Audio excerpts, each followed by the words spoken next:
Seigneur, nous venons t'adorer, nous venons nous prosterner. Seigneur, nous t'adorons ce matin, nous t'adorons ce matin, nous t'adorons ce matin, nous t'adorons ce matin, Jésus.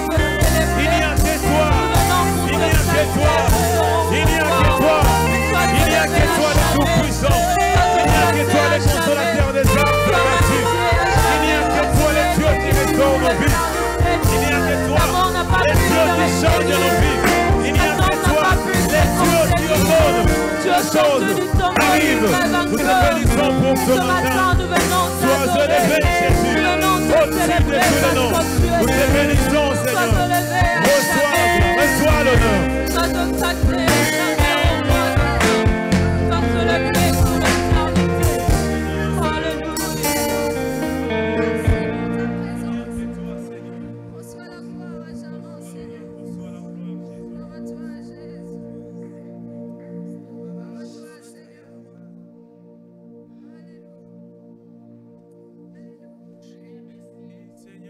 Pour ces bons moments que nous venons de passer au-devant de toi. Merci Yahweh pour cette louange et adoration de tes enfants que tu viens d'agréer. Merci Éternel parce que tu les mérites, Seigneur. Tu les mérites, oh mon Dieu, mon roi. Tu mérites notre louange et adoration, oh Seigneur. Merci pour ce que tu es dans nos vies. Merci pour ce que tu ne cesses de faire dans nos vies. Merci, tu es tout dans nos vies. Père, merci pour cette louange et merci de l'avoir agréée comme un parfait de bonne odeur en devant de toi. Nous te bénissons, Jésus. Nous t'élevons, Emmanuel. Nous te magnifions. Nous te magnifions dans nos vies, Jésus. Tu le mérites de tout nos cœurs, oh mon Dieu, mon roi. Merci, Éternel, d'avoir agréé notre louange et adoration. Merci, Père. J'abandonne ton serviteur parce que nous voulons écouter maintenant ta parole. Ton serviteur est là, Jésus. C'est toi seul qui l'as choisi ce matin, oh Père. Nous l'abandonnons entre tes saintes mains. Utilise-le puissamment. C'est un instrument que tu t'es choisi, Père. Et tu as un but pour nous qui sommes présents, Seigneur Jésus. Nous nous abandonnons entre tes saintes mains. Ouvre nos cœurs pour que ce message qui va descendre en Seigneur à ce moment, Père, ne puisse pas passer en vain, mais que ça puisse avoir de la place dans nos cœurs. Merci parce que tu vas l'utiliser et toute l'assemblée, je l'abandonne entre tes saintes mains. C'est dans le nom précieux de Jésus-Christ que j'ai ainsi prié. Amen.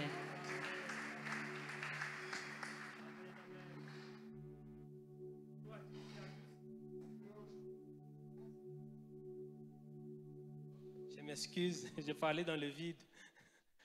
Bonjour à toutes et à tous. Vous allez bien? Nous rendons grâce à Dieu aujourd'hui d'être dans sa présence. Je lui rends grâce pour l'opportunité qu'il m'accorde d'être son instrument pour nous parler dans ces cultes. Je remercie aussi beaucoup notre berger ainsi que le conseil des anciens pour la confiance. Merci, que Dieu vous bénisse. Merci, que Dieu nous bénisse tous ce matin. Notre message de ce jour est intitulé « L'excellente majesté de notre Dieu ». L'excellente majesté de notre Dieu.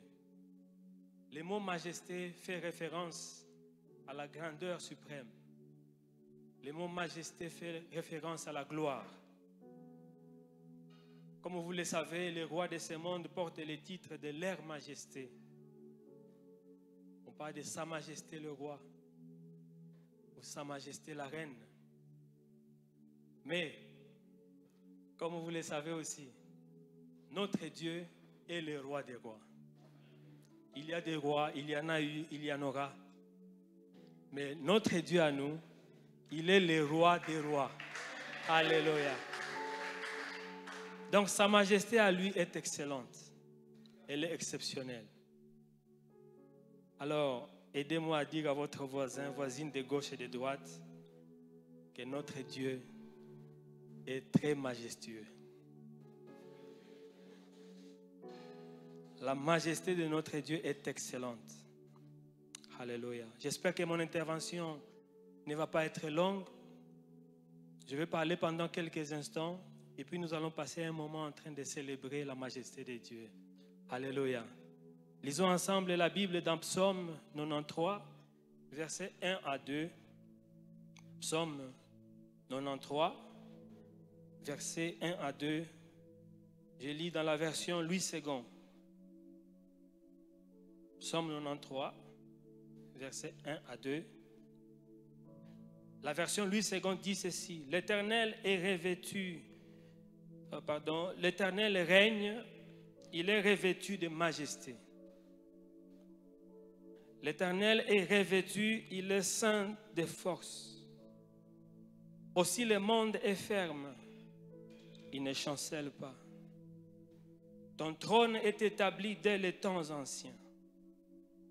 Tu existes de toute éternité. Alléluia. Lisons aussi l'autre passage, mais ce premier verset, ce premier passage nous montre que l'Éternel est revêtu de majesté.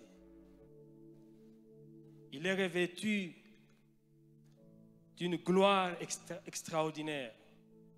Il est revêtu d'une grande puissance. Lisons aussi Psaume 145, versets 3 à 5. Psaume 145, versets 3 à 5. Toujours la version Louis II dit ceci. Psaume 145, 3 à 5. L'Éternel est grand et très digne de louange, et sa splendeur est insondable. Que chaque génération célèbre tes œuvres et publie tes hauts faits. Et le psalmiste dit: je dirai la splendeur glorieuse de ta majesté. Je chanterai tes merveilles. Alléluia. Le psalmiste dit: je dirai la splendeur glorieuse de ta majesté, ô Éternel, et je chanterai tes merveilles. L'autre passage que nous allons lire dans la foulée, c'est 2 Pierre chapitre 1, versets 16 à 18. 2 Pierre chapitre 1er, versets 16 à 18. Toujours la version Louis II dit ceci.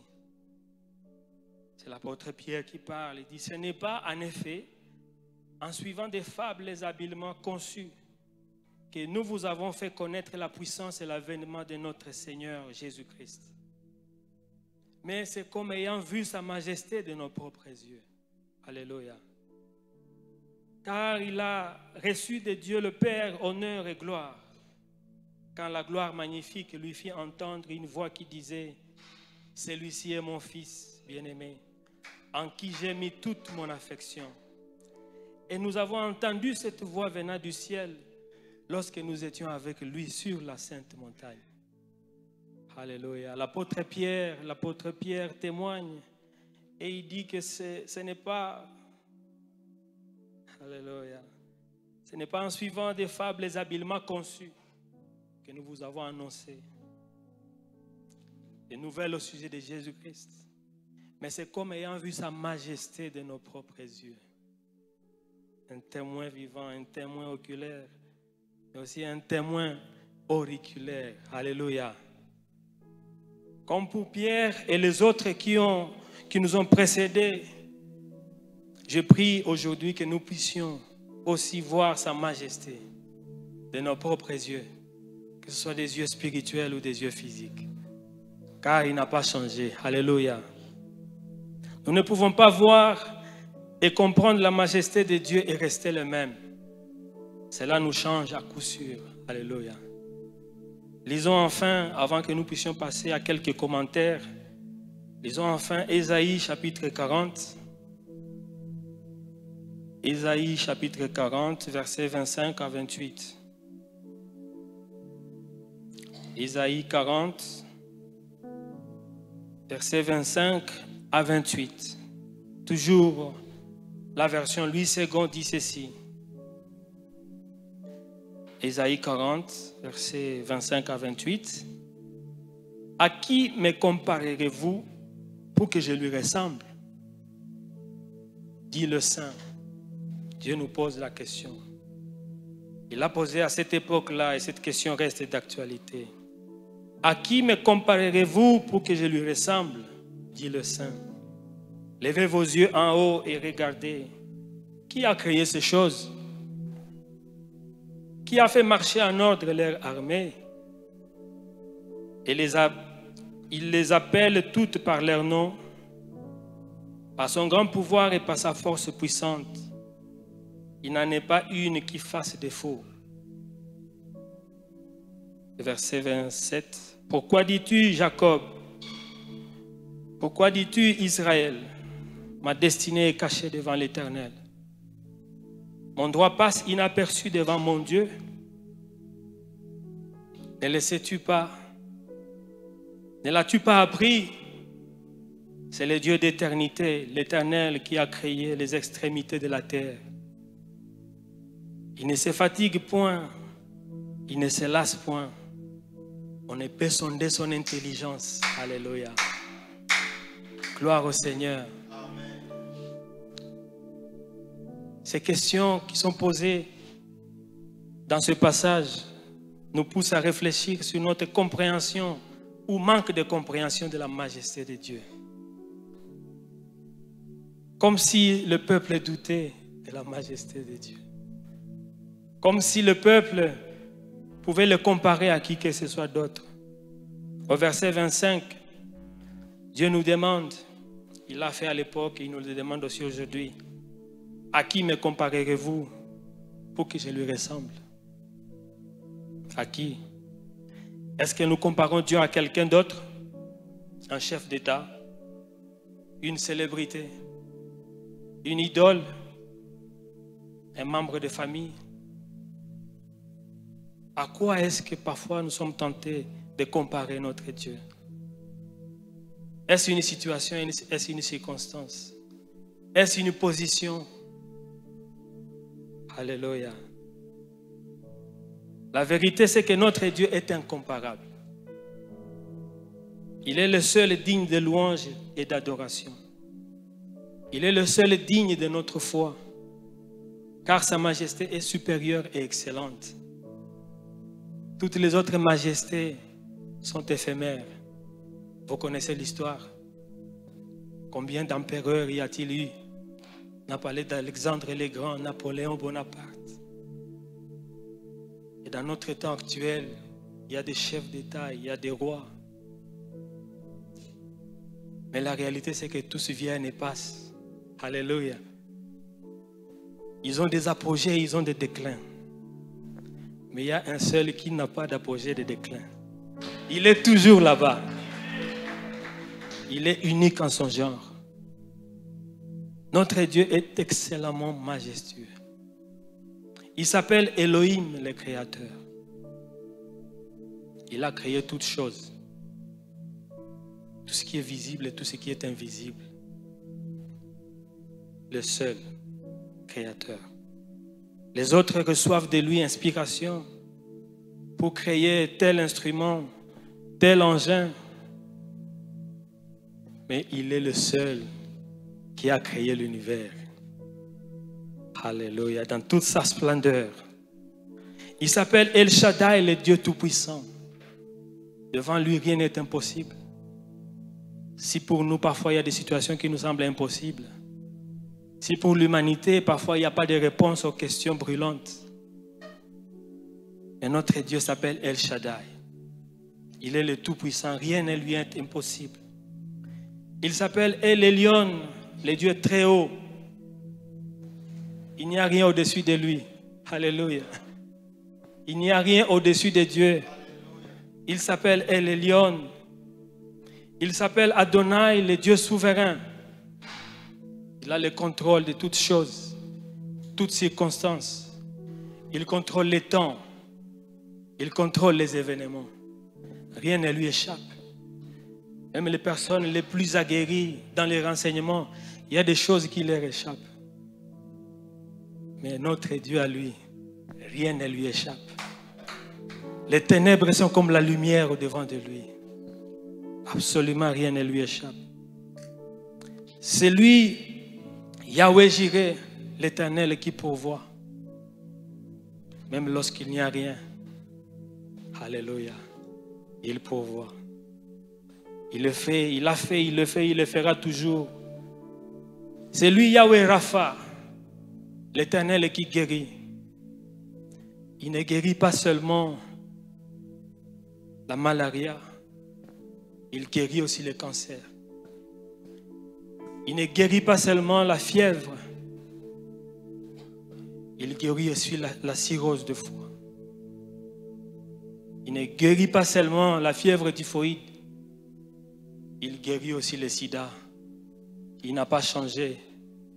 Il est le même hier, aujourd'hui et éternellement. C'est lui Yahweh Shalom, le prince de la paix. La paix est rare dans le monde, que ce soit physiquement, mais aussi la paix est rare dans les cœurs des hommes et des femmes. Mais lui, il est Yahweh Shalom, le prince de la paix. L'Éternel est notre paix. Cette paix qui ne dépend ni des temps ni des circonstances. C'est lui Yahweh Nissi, l'Éternel notre bannière. Nous pouvons brandir fièrement son nom. Nous pouvons marcher fièrement dans sa présence. C'est lui Yahweh Tzidkenu, l'Éternel notre justice. En lui, il n'y a pas de corruption. Alléluia. En lui, il n'y a pas de corruption. Il est un Dieu juste envers tous. En lui, il n'y a pas de discrimination. Il est un Dieu juste envers tous. C'est lui Yahweh Shammah, le Dieu omniprésent. Il est partout et au même moment. Alléluia. Il est le seul dans sa catégorie. Le seul et l'unique en son genre qui puisse être partout et au même moment. Alléluia. Notre Dieu est Yahweh Shammah, l'omniprésent. C'est lui Yahweh Sabaoth, l'Éternel des armées. C'est lui l'Éternel des armées. Personne ne peut le vaincre. Son armée est redoutable et incroyable. Quand il la déploie de plusieurs manières, à travers même la nature, les tempêtes, les tremblements de terre, il utilise des armées incroyables, non conventionnelles, mais qui sont conventionnelles pour lui seulement, uniques en son genre. Il est Yahweh Sabaoth, l'Éternel des armées. Il est le seul en qui il n'y a ni changement, ni ombre de variation. J'ai dit tantôt qu'il y a des rois qui viennent et passent, des empereurs qui viennent et passent, des célébrités qui viennent et passent, des gens qui révolutionnent le monde technologique, les gens qui font des conquêtes extraordinaires, qui sont craints par des hommes. Mais ils arrivent et ils passent. Ils changent. Parfois, ils tombent en défaillance, en déchéance. Et on commence à parler d'eux dans le passé. Mais notre Dieu, votre Dieu, notre Dieu, il est le seul en qui il n'y a ni changement, ni ombre de variation. Il est l'Éternel, il n'a ni commencement ni fin. Il n'y a personne d'autre dans sa catégorie. Il est unique dans sa catégorie. Alléluia. Toute autre chose, toute autre créature, que ce soit spirituel ou physique, a un début et une fin. Il est le seul à ne pas en avoir. Parce qu'il est seul dans sa catégorie. Il est éternel. Il est partout et il voit toutes choses. Il est incomparable, notre Dieu. Alléluia. Dites à votre voisin, à votre voisine, sa majesté est excellente. Elle est supérieure à toutes les autres. Alléluia. Sa majesté se manifeste sous divers aspects et de plusieurs manières à travers toute la Bible. De Genèse à l'Apocalypse. Essayons de voir quelques points, quelques illustrations marquantes dans chaque livre. De Genèse à l'Apocalypse. Après quoi nous allons passer un court moment de prière. et de célébration de la majesté de Dieu. Mais elle se manifeste, sa majesté à lui, notre Dieu, elle se manifeste sous divers aspects et de plusieurs manières à travers toute la Bible. Dans Genèse, le Créateur incréé crée tout ce qui existe, de l'infiniment petit à l'infiniment grand, simplement par sa parole. Dans Exode, le Dieu d'Israël trace un boulevard dans la mer Rouge pour le passage de son peuple à pied sec. Dans Lévitique, le Saint d'Israël établit des lois pour la vie de sanctification de son peuple. Dans Nombre, l'Éternel envoie la manne comme nourriture miraculeuse venant du ciel pour son peuple pendant 40 ans dans le désert. Dans Deutéronome, l'Éternel apprête son peuple pour la terre promise et reprend son serviteur Moïse dans la gloire. Dans Josué, l'Éternel fait tomber les murailles de Jéricho de façon spectaculaire et fait entrer son peuple dans la terre promise par des victoires et des conquêtes éblouissantes. Dans Juge, l'Éternel suscite des leaders exceptionnels pour sauver son peuple rebelle après sa repentance. Dans Ruth, Naomi retourne avec sa belle-fille à Bethléem où Yahweh Jireh visite son peuple à nouveau. Dans 1 Samuel, l'Éternel donne une victoire spectaculaire au petit David qui terrasse le géant Goliath. Dans 2 Samuel, l'Éternel réprimande David sur son péché en lui rappelant comment il l'avait tiré de derrière les troupeaux des moutons pour faire de lui roi en Israël. Dans 1 Roi, le Dieu d'Israël accorde au roi Salomon une sagesse extraordinaire et des richesses jamais égalées à ses jours.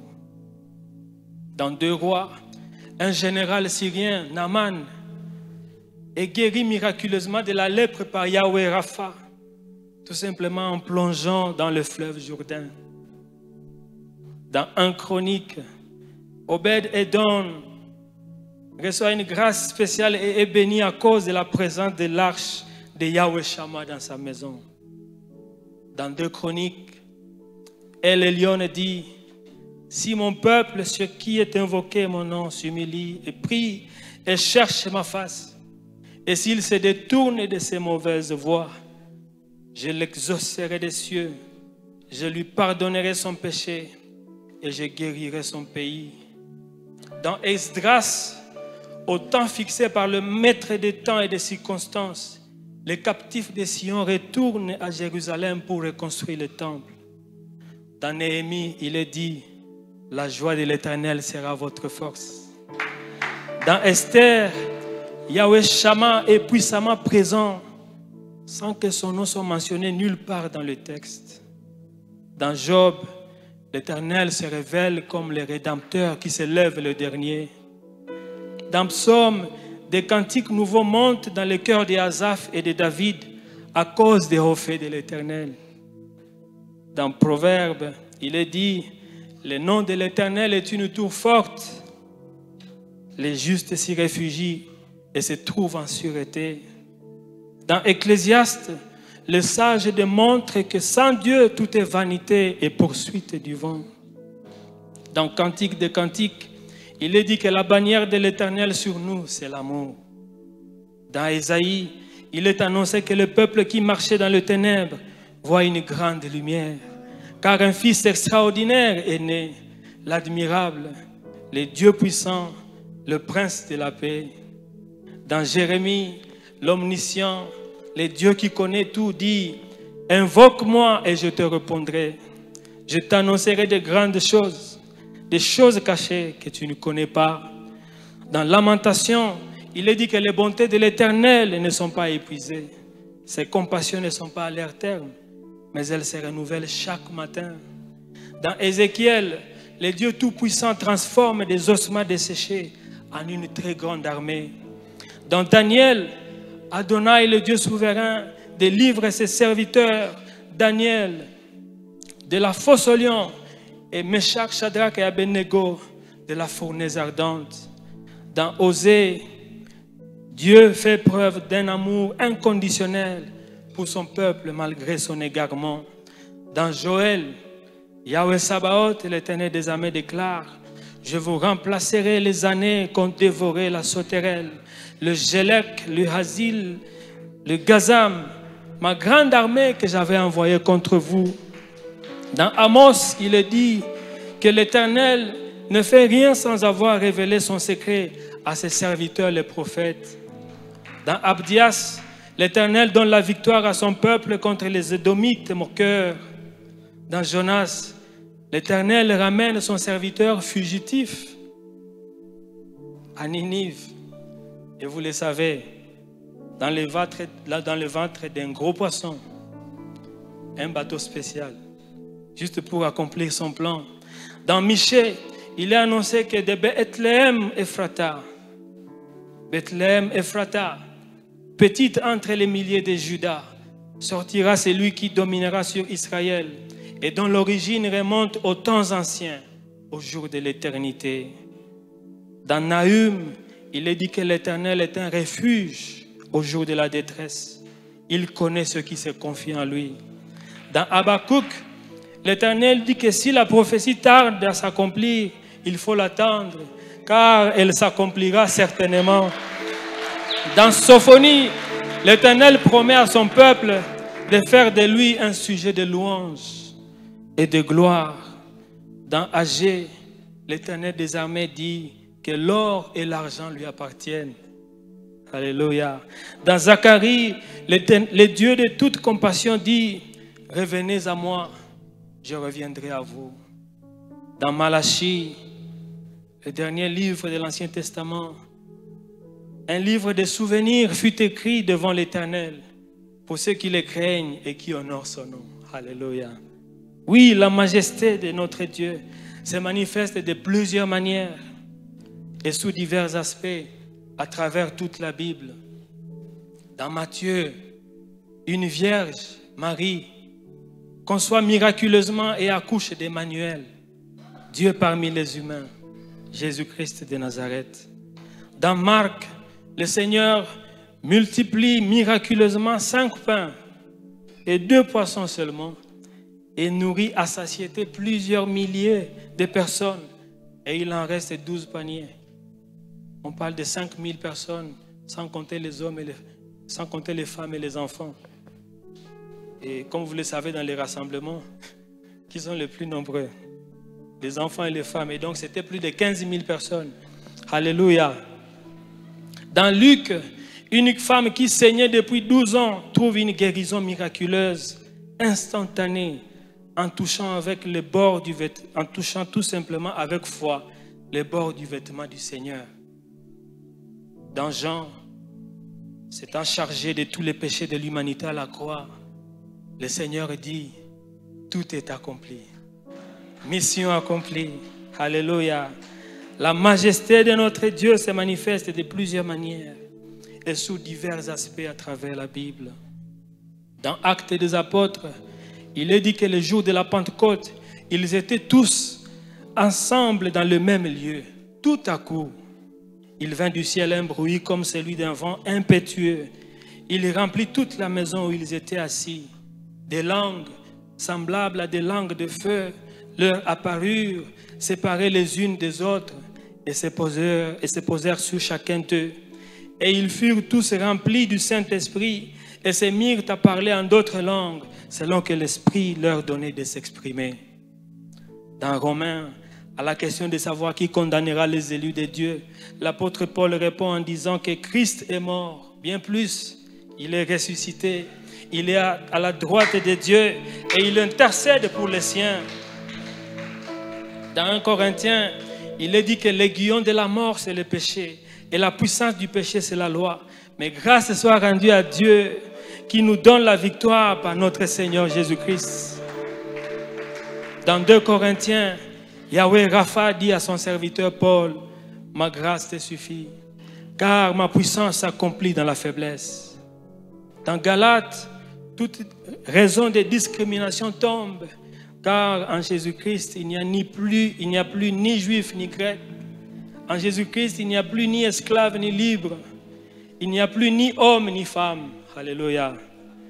Dans Éphésiens, l'apôtre Paul rend gloire à l'Éternel en disant « À celui qui peut faire, par la puissance qui agit en nous, infiniment au-delà de tout ce que nous demandons et pensons, à lui soit la gloire. » Dans Philippiens, il est dit que Jésus-Christ, lequel, existant en forme de Dieu, n'a point regardé comme une proie à arracher d'être égal avec Dieu, mais s'est dépouillé lui-même en prenant une forme de serviteur, en devenant semblable aux hommes.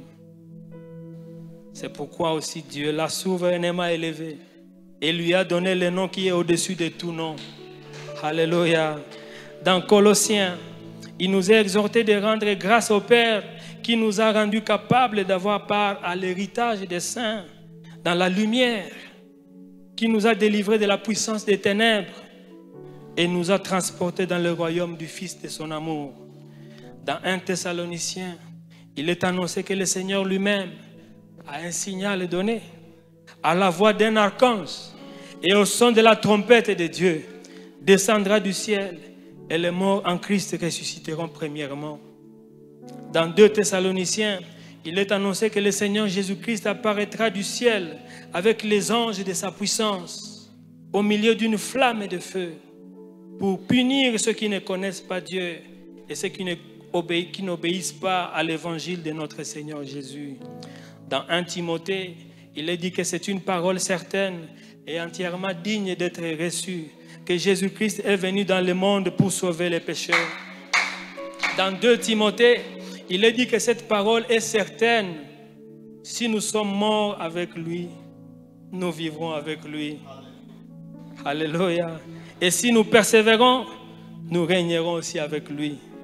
Dans Tite, il est dit que la foi des élus de Dieu et la connaissance de la vérité qui est selon la piété repose sur l'espérance de la vie éternelle, promise dès les plus anciens temps par les dieux qui ne mentent point. Alléluia. Connaissez-vous des gens qui mentent? Notre Dieu n'en fait pas partie. Alléluia. Dans Philémon, l'apôtre Paul lui rappelle qu'il n'y a plus ni esclave ni libre, car tous sont unis en Jésus-Christ. Dans Hébreux, il est dit de Jésus-Christ que, étant le reflet de la gloire de Dieu et l'empreinte de sa personne, et soutenant toutes choses par sa parole puissante, a fait la purification des péchés et s'est assis à la droite de la majesté divine dans les lieux très hauts, devenu d'autant supérieur aux anges qu'il a hérité d'un nom plus excellent que les leurs. Alléluia. La majesté de notre Dieu est excellente.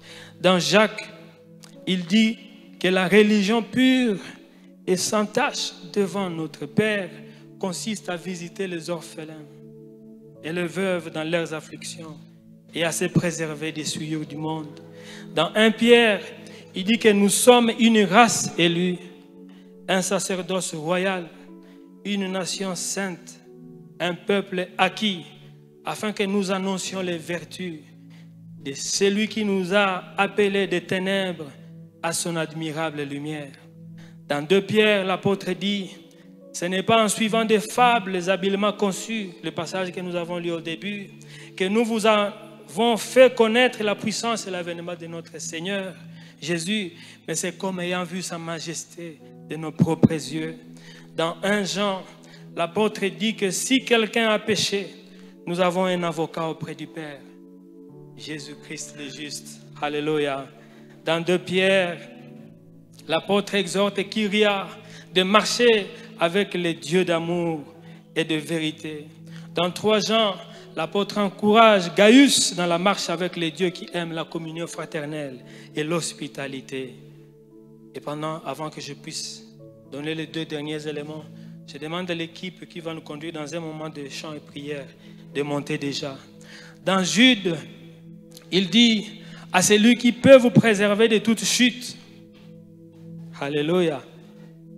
À celui qui peut vous préserver de toute chute et vous faire paraître devant sa gloire irrépréhensible et dans l'allégresse. À Dieu seul, notre Sauveur, par Jésus-Christ notre Seigneur, soit gloire, majesté, force et puissance, dès avant tous les temps, et maintenant, et dans tous les siècles. Et enfin, dans Apocalypse, je vous demande tous de vous lever s'il vous plaît. Dans Apocalypse, les 4 êtres vivants, les 24 vieillards, les anges, les archanges et tous les êtres célestes proclament sa majesté en disant: tu es digne, notre Seigneur et notre Roi, de recevoir l'honneur, la gloire, la puissance, d'éternité en éternité. Alléluia. Chantons tous sa majesté. Alléluia, l'excellente. Alléluia. Alléluia. Ta grâce m'a trouvé tel que je suis. Je n'ai rien à moi, mais par toi je vis. Oui Seigneur, alléluia. Majesté, oh, majesté, oh Yahweh, à jamais transforme par ton amour. Oh Seigneur, dans la présence de ta majesté, oh majesté, nous chantons majesté, nous chantons majesté, ta grâce m'a trouvé tel que je suis. Je n'ai rien à moi, mais par toi, nous chantons majesté, majesté, nous chantons majesté, majesté, à jamais transformé, jamais transforme par ton amour, dans ta présence, de ta majesté, nous chantons majesté, nous chantons majesté, majesté, ta grâce m'a trouvé tel que je suis. Je n'ai rien à moi, mais par toi, nous chantons majesté,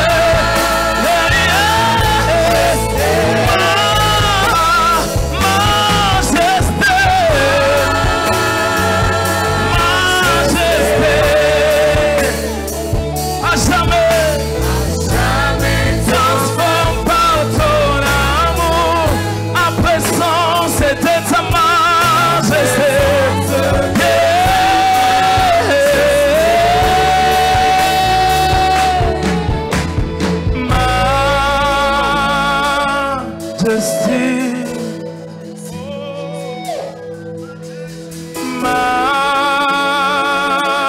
Majesty, your grace has found me just as I am, empty and but a love in your hands. Alléluia. Merci Seigneur. Merci Père. Nous célébrons ta majesté au milieu de nous. Nous avons connu des hommes et des femmes dans ce monde qui avaient même de respect, d'honneur, au point que lorsque